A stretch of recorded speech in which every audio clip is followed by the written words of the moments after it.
তুমি কি জানো আল্লাহর ফেরেশতারা একদিন মানুষের বেশে এসেছিলেন আর সেই রাতে একটি পুরো শহর মাটির নিচে চলে গিয়েছিল। লূত আলাইহিস সালাম সদম শহরে একা দাওয়াত দিচ্ছেন বছরের পর বছর, কিন্তু মানুষ শুনছে না, বরং পাপে ডুবে যাচ্ছে। একদিন সন্ধ্যায় ৩ জন অচেনা মেহমান এলেন, সুন্দর চেহারা, শান্ত ভঙ্গি। লূত আলাইহিস সালাম তাদের দেখে মনে মনে ভয় পেলেন, কারণ তিনি জানতেন এই শহরের মানুষ কতটা ভয়ঙ্কর। মেহমানদের ঘরে নিলেন, কিন্তু খবর ছড়িয়ে গেল। শহরের মানুষ দলে দলে ঘরের দিকে আসতে লাগল। লূত আলাইহিস সালাম দরজায় দাঁড়িয়ে বললেন, এরা আমার মেহমান, তোমরা সরে যাও।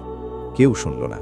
তখন মেহমানরা বললেন, হে লূত, আমরা ফেরেশতা, আমরা এই শহরকে ধ্বংস করতে এসেছি।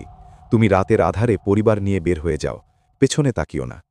লূত আলাইহিস সালাম জিজ্ঞেস করলেন, আমার স্ত্রী? ফেরেশতারা বললেন, সে তাদের সাথে থাকবে। রাতের আধারে লূত আলাইহিস সালাম বের হলেন, মেয়েদের নিয়ে এগিয়ে চললেন। পেছনে রয়ে গেল স্ত্রী, কারণ তার হৃদয় ছিল সেই শহরের সাথে। ভোর হওয়ার আগেই আল্লাহর আদেশ এলো। শহর উল্টে গেল, মাটির নিচে চলে গেল, ওপর থেকে পাথর বর্ষণ হল। আল্লাহ বলেন, আমি সেই শহরগুলো উল্টে দিলাম এবং তাদের উপর পোড়া মাটির পাথর বর্ষণ করলাম। সূরা হুদ আয়াত ৮২। পাপের শহর এক রাতে শেষ হয়ে গেল। যে ঘরে আল্লাহর অবাধ্যতা থাকে সেই ঘরে আল্লাহর রহমত থাকে না, আর যে হৃদয় পাপের সাথে থাকে সে মুক্তির পথে হাঁটতে পারে না। এই গল্পটা শেয়ার করো, কমেন্টে লেখো আল্লাহু আকবার আর ফলো করো।